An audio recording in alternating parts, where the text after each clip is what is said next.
She swept the floors while they looked down, laughed at, mocked in her small town, until a ranger stepped, rifle in hand, and showed her courage could take a stand.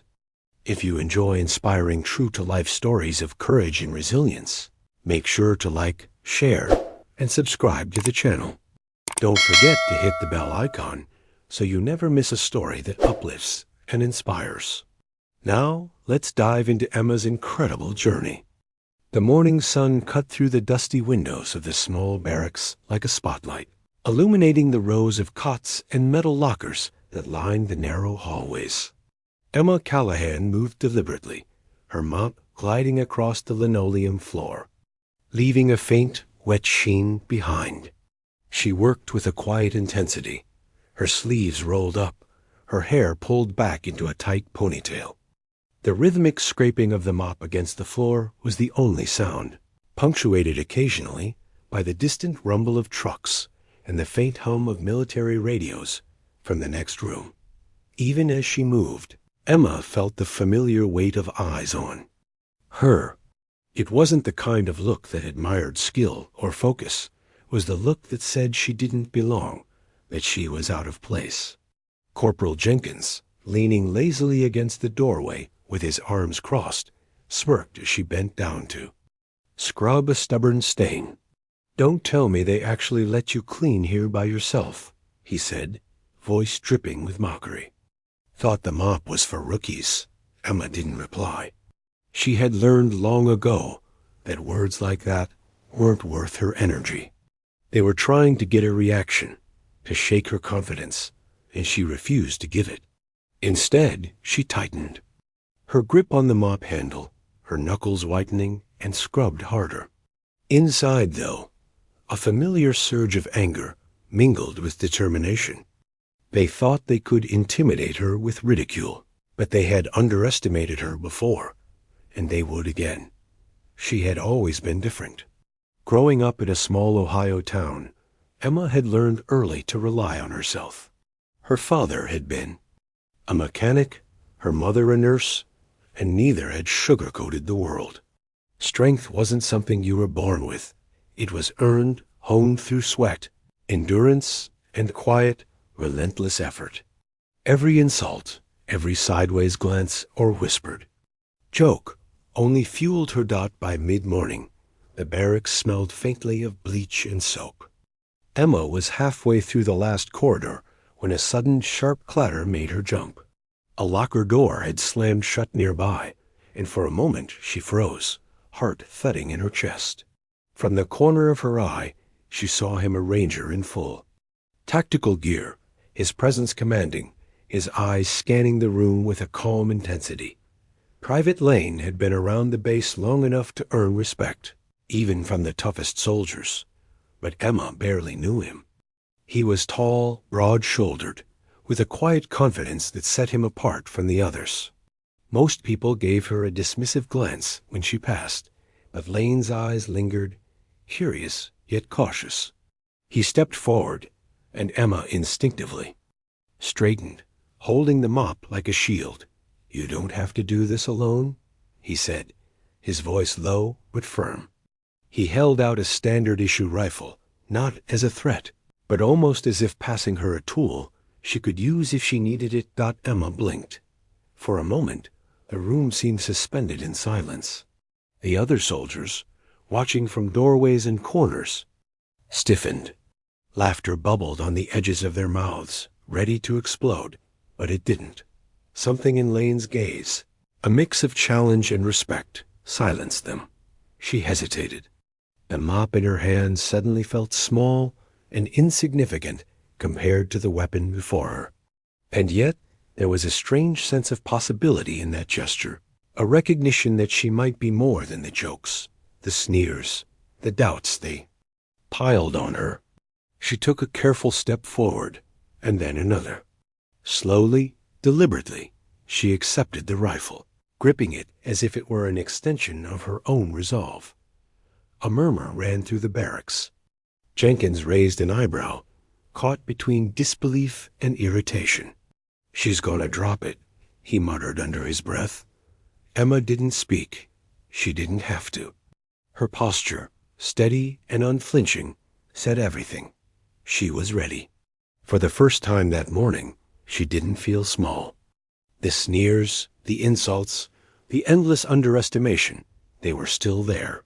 But they no longer held power over her. Lane nodded once, almost imperceptibly, and stepped aside.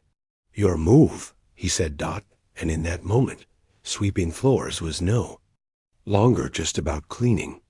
It was about standing her ground, showing strength in a place that had always tried to diminish her. The mop in her hand, the rifle now hers. She felt the first real stirrings of something she hadn't allowed herself to feel in a long time. Courage. Outside the windows, the sun climbed higher, casting long shadows across the floor. Emma's reflection shimmered faintly in the wet linoleum. For the first time, she recognized herself, not the girl everyone underestimated, not the civilian who didn't belong here, but a woman who could face fear, face challenge, and rise above it. The barracks, silent and tense, seemed to hold its breath. And as she looked at Lane, and then at the faces peeking from doorways, Emma knew one thing. This was only the beginning of proving herself, of earning respect, of rewriting the story they had already decided to tell. About her. Serena kept her pace steady, her cane clicking softly against the concrete. The trick was to look harmless. Nothing about her limp suggested she could be a problem. That's what she counted on. The man in the alley pressed the pistol harder into the young soldier's side. She could see the soldier's shoulders stiffen, his eyes locked straight ahead. No sudden movements. He was young, couldn't have been more than 20, and judging by the patch on his sleeve, fresh out of training, Serena's fingers curled around the .38, the weight familiar. She didn't want to use it, but she knew too well that sometimes wanting didn't matter. She reached the mouth of the alley and turned slightly, just enough to take in the scene without raising suspicion. The older man, stocky, shaved head, dark jacket, noticed her first. His eyes narrowed. "Keep moving." "Lady," he barked out. Her voice was calm, almost casual. "Hot morning for trouble." He jerked the pistol toward her. "I said, keep moving." The young man from the cafe suddenly appeared behind her, stepping into the alley. "I got her," he said quickly, but not to Serena. His voice was directed at the gunman. "She's nobody. I'll get her out of here." Serena's mind worked fast. The two men knew each other. That meant this wasn't some random street crime. "Small town like this," she said. "You boys really think you can hide?" The younger man's eyes flashed in warning. "Walk away," he hissed. "You don't know what's going on." She tilted her head like she was considering it. Her right hand, still hidden in her bag, shifted her gun's position. "You're right," she said. "I don't, but I know enough to see when a soldier's about to get shot." The older man's patience snapped. "That's it," he growled, yanking the young soldier forward by his collar. In that second, Serena's training took over. She stepped forward with her good leg, pivoted hard, and slammed the cane's hooked handle into the older man's wrist. The gun clattered to the ground. The young soldier jerked free. Serena shoved him toward the street. "Go, call base security." The young man from the cafe lunged for her, but she sidestepped just enough to send his momentum into the brick wall. He staggered, cursing. The older man scrambled for his gun, but Serena's cane came down hard across his knuckles. He howled, in pain, clutching his hand. For a moment, it was quiet, except for Serena's own breathing. Then, from farther down the alley, another voice called out. Deep, calm, and too steady to be anything but trouble. "Miss Holt," it said. "Didn't expect to see you again." She froze. That voice belonged to someone from her past. Someone she'd hoped she'd never cross paths with again. The following week brought a new kind of challenge. The barracks had settled back into its usual rhythm. The earlier alarm now a distant memory, but the undercurrent of doubt and skepticism toward Emma hadn't faded. If anything, it had grown. Whispers followed her down the corridors. Small smirks greeted her in the mess hall, and Jenkins seemed to make it his mission to catch her at a misstep. But Emma refused to let it break her. Each moment of scorn was fuel. Each whispered insult was a reminder that she was there to prove something not to anyone else, but to herself. She rose early, arriving before the sun to sweep the floors, scrub the toilets, and polish the metal lockers until they shone.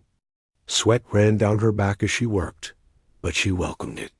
Hard work was honest, and it reminded her that she controlled what she could control: her effort, her focus, her determination.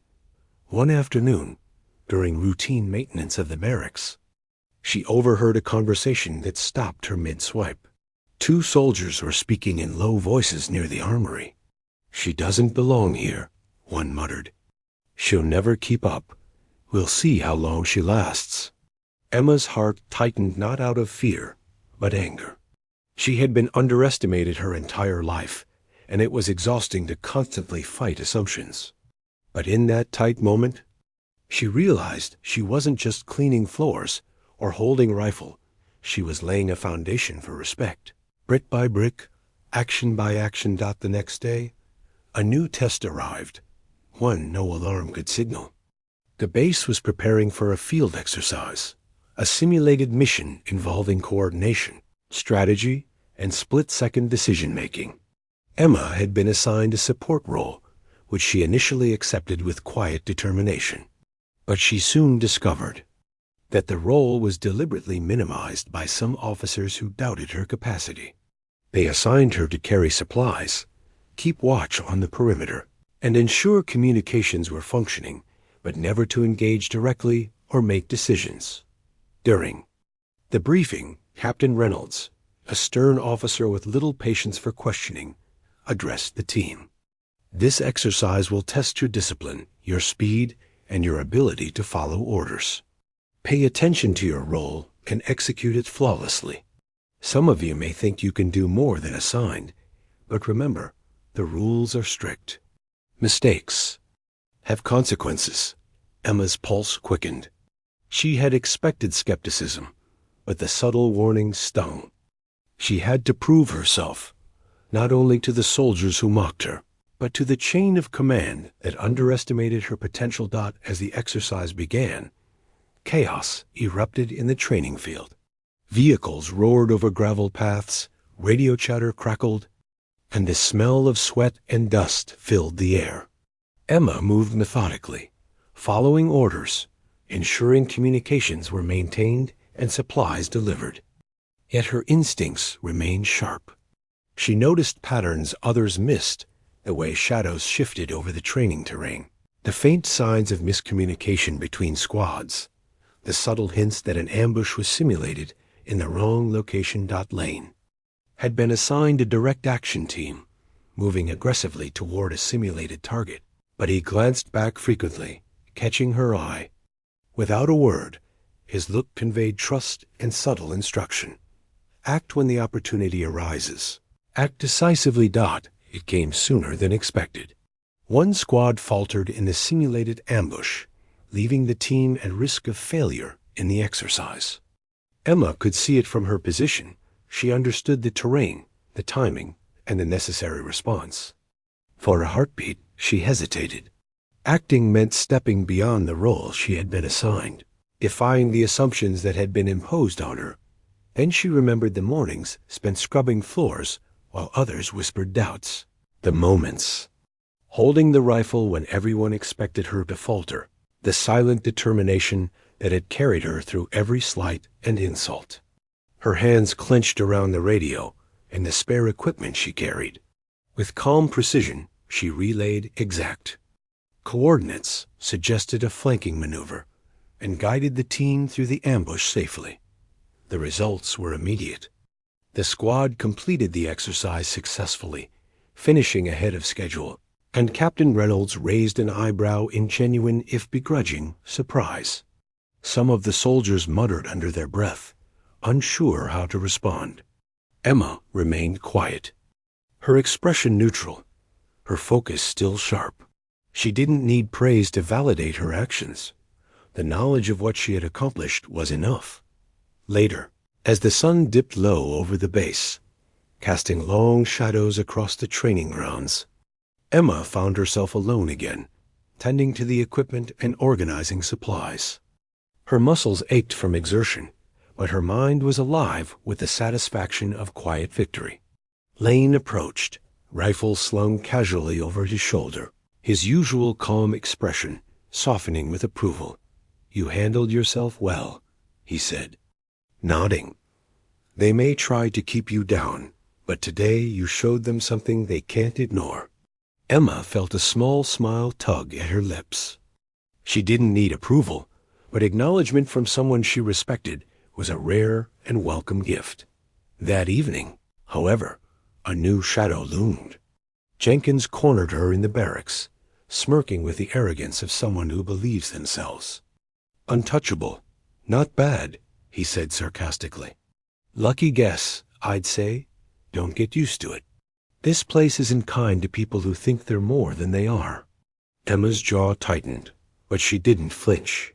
"Luck has nothing to do with it," she replied steadily. "I paid attention. I worked. That's all." Jenkins laughed, the sound harsh in the quiet room. "You think that matters? Around here, people like you get run over." Emma met his gaze, unyielding. She realized then that the real battle wasn't just in exercises or alarms. It was in the subtle, persistent undermining that tried to erode her confidence day by day. And she would not give in. Not now. Not ever. That night, as she lay in her bunk, the weight of the day pressed on her, but it was not a burden. It was a reminder of why she had come here, why she had endured every slight, every underestimation. She was learning, growing, and shaping herself into someone no one could dismiss. Deep inside, Emma felt a spark-ignited determination that would not be extinguished by mockery or fear.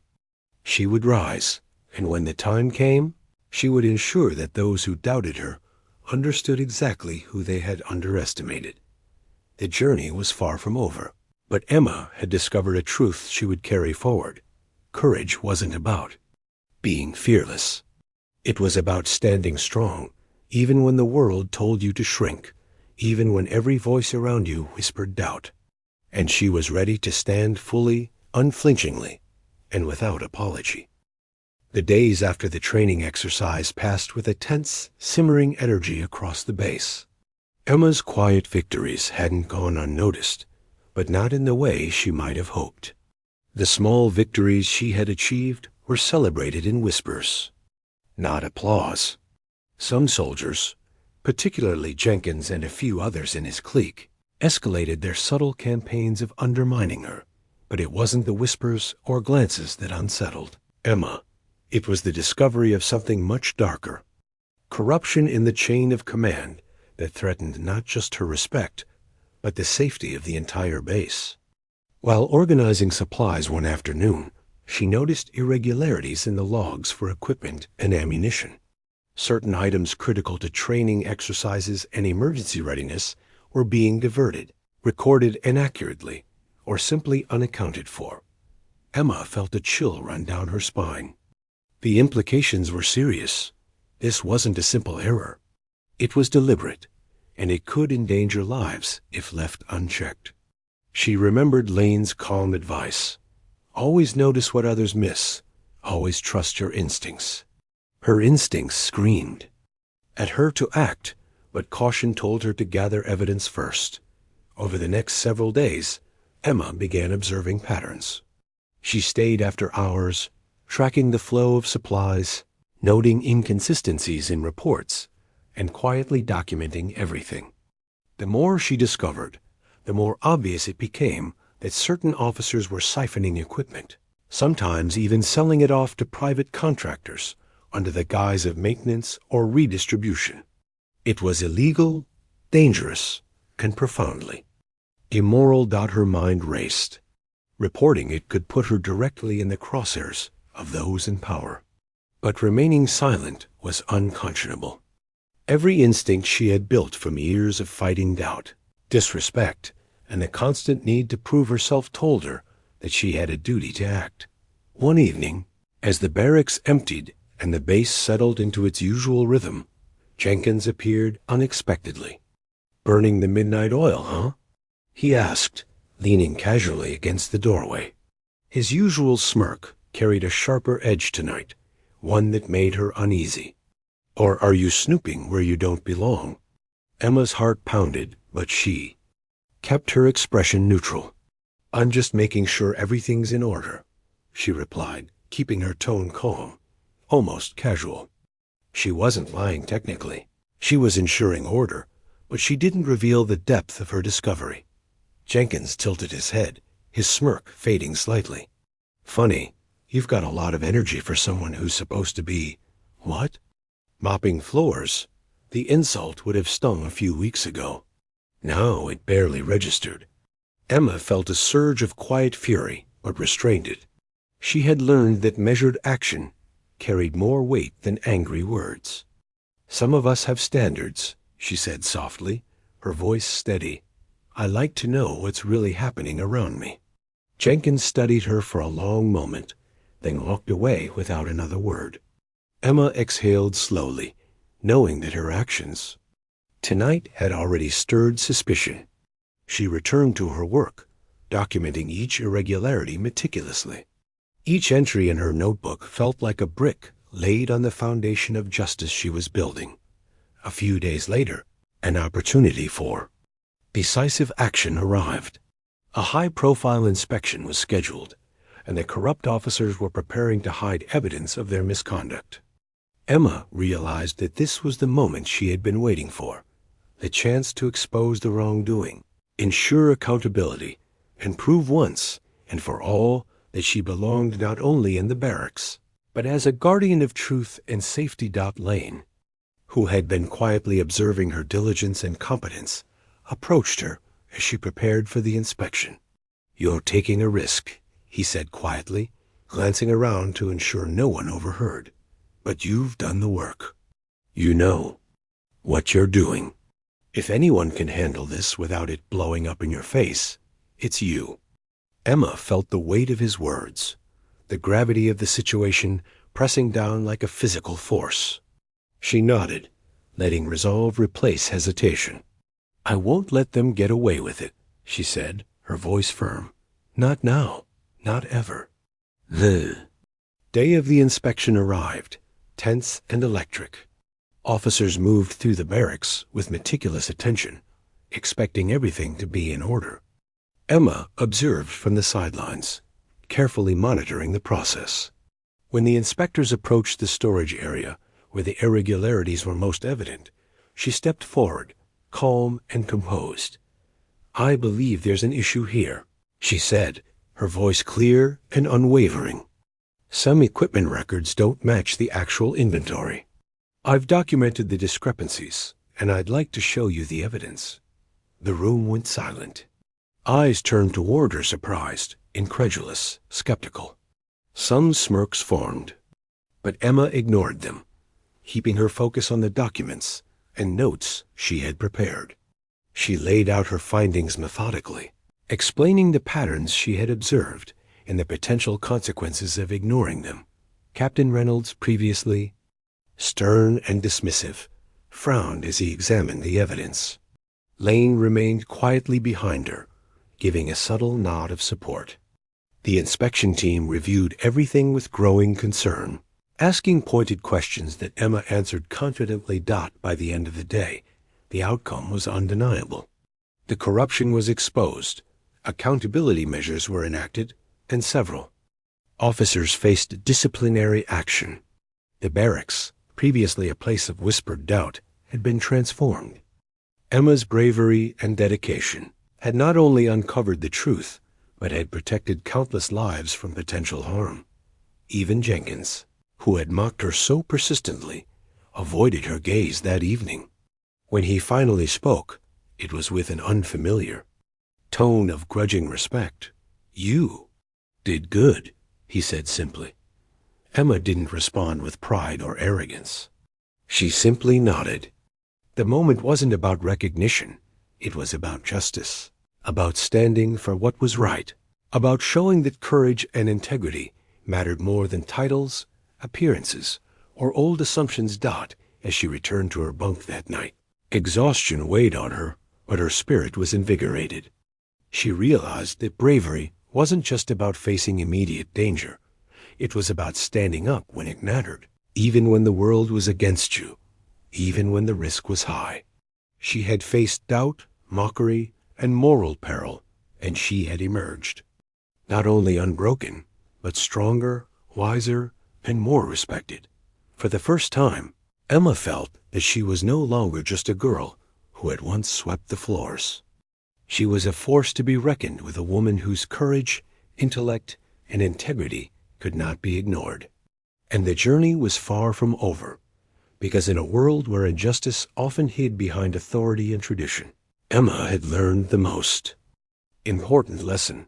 The quiet, steadfast courage of one person could spark change, demand accountability, and inspire respect even in the face of a room full of doubters. The weeks following the inspection were a strange mix of triumph and tension. The base had changed, subtly but undeniably. Emma's courage had earned her grudging respect from many, yet old rivalries lingered, and some officers were quietly plotting to undermine her again. She felt the weight of responsibility more than ever, not just to maintain her own integrity, but to protect those who trusted her and ensure that justice prevailed. Then came the betrayal, unexpected, personal, and devastating. It began with a routine mission assignment. Emma was tasked with leading a small team in a simulated search and rescue exercise, something that tested navigation, strategy, and communication under stress. She had earned the role through competence and quiet determination, yet she quickly realized that one of her supposed allies had different intentions. Private Daniels, a soldier she had trained alongside and shared casual camaraderie with, began sabotaging their efforts subtly. Communications were deliberately misdirected, maps altered, and equipment left unaccounted for critical moments. At first, Emma noticed only small anomalies, chalking them up to oversight. But as the exercise progressed, the sabotage became obvious, and the stakes were higher than mere embarrassment. The simulation involved scenarios meant to prepare soldiers for real-life danger. Emma's chest tightened. She felt a familiar surge of anger mixed with disappointment.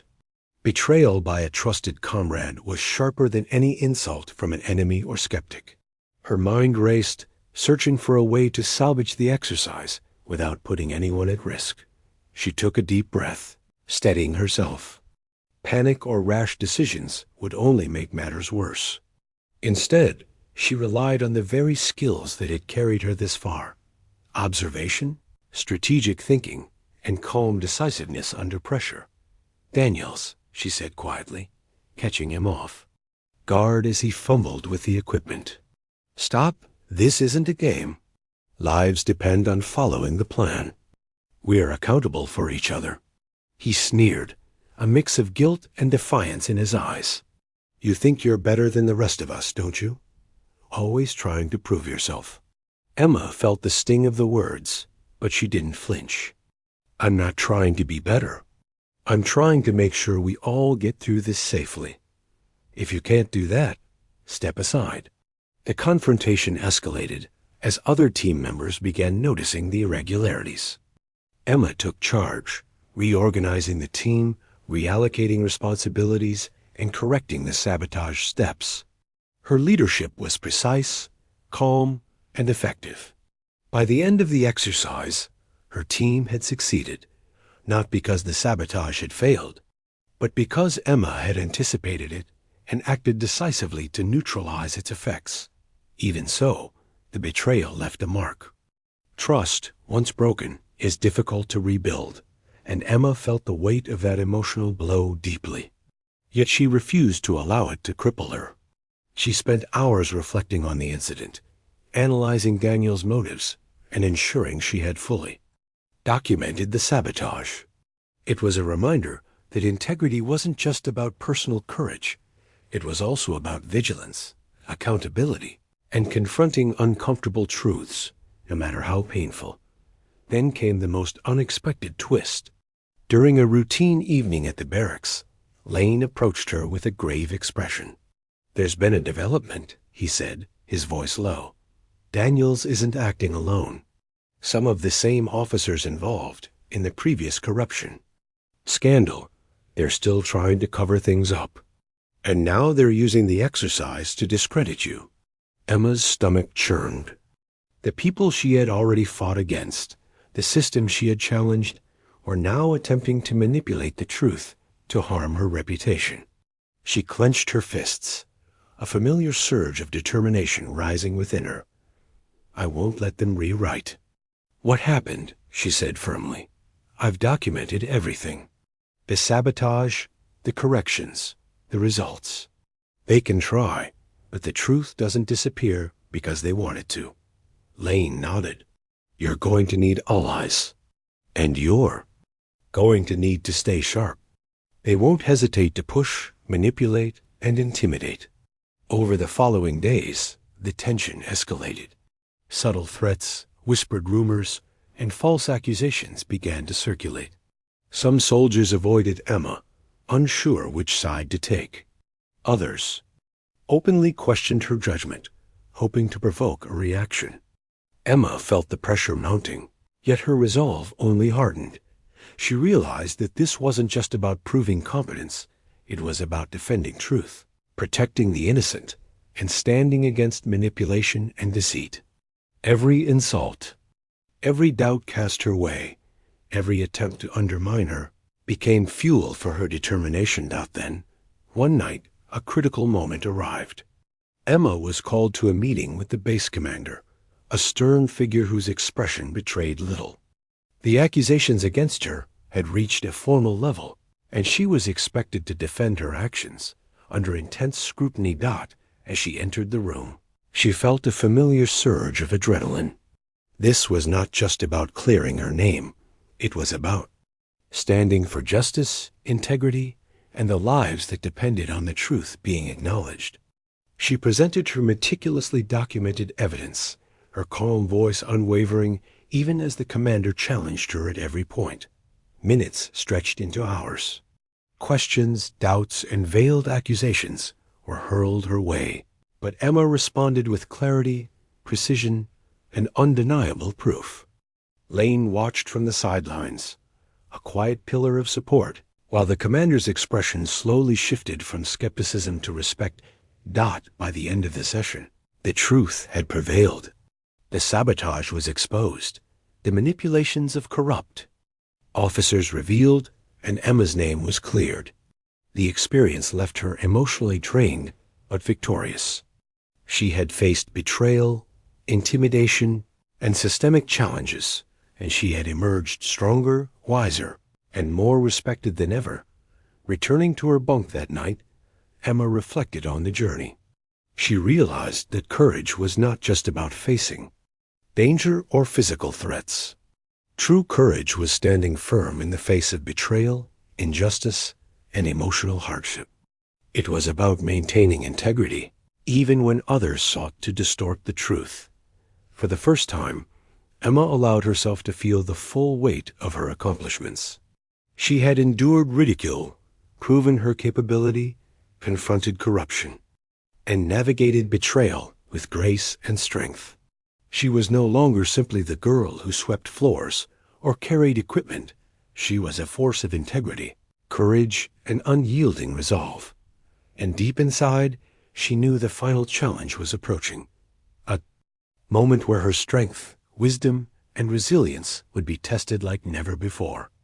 But she was ready, because Emma had learned the most important lesson of all. True strength isn't measured by physical power or recognition. It's measured by the courage to face injustice, the resilience to endure betrayal, and the unwavering commitment to stand for what is right, even when the world seems determined to push you down. and Emma would stand. The morning air at the base felt charged with a tension Emma could almost touch. News of her vindication had spread, but it hadn't ended the lingering skepticism among some of the higher-ups. She knew this final test wasn't just about clearing her name. It was about proving that integrity, courage, and perseverance could overcome even the most entrenched corruption. The command center buzzed with activity. Emma had been asked to lead a full-scale tactical simulation, one that would incorporate everything she had learned and experienced: strategy, leadership, observation, and the unflinching courage to confront unexpected obstacles. The twist? Several officers who had previously undermined her were part of the team, their eyes full of doubt or thinly veiled hostility. Emma's first instinct was to feel the weight of every insult, betrayal, and mocking word that had come before. But she took a deep breath, centering herself. This wasn't about revenge. It was about precision, leadership, and proving that justice and competence were inseparable. The simulation began. Chaos was simulated alarms, miscommunications, and staged equipment failures. But Emma moved with calm authority. She anticipated issues before they became crises, delegating tasks with clarity and confidence. Even when one officer attempted to subtly mislead the team, Emma caught it immediately, correcting the course with a measured tone that left no room for doubt. By midday, the tension had reached a peak. A staged emergency forced the team into split-second decisions. Emma's leadership was tested not only in strategy, but in the emotional resilience of her teammates. Some panicked, others froze. Emma moved through the chaos, offering calm guidance, encouragement, and decisive commands that turned confusion into coordinated action. In one pivotal moment, a simulated explosion threatened to isolate part of the team. Emma, without hesitation, stepped into the role of both protector and strategist, ensuring every teammate was accounted for and safely extracted from the scenario. Her bravery and composure shone in front of everyone, leaving no doubt that she was a capable, reliable leader. As the exercise concluded, the final debrief brought a mixture of relief, exhaustion, and awe. Officers who had doubted her, mocked her, or tried to sabotage her efforts now regarded her with respect, quiet, begrudging, or sincere. The same officers who had once whispered insults now nodded in recognition of her skill, judgment, and integrity. Reynolds, once skeptical, stepped forward. His usual stern expression softened. "Emma, your performance today, it speaks for itself.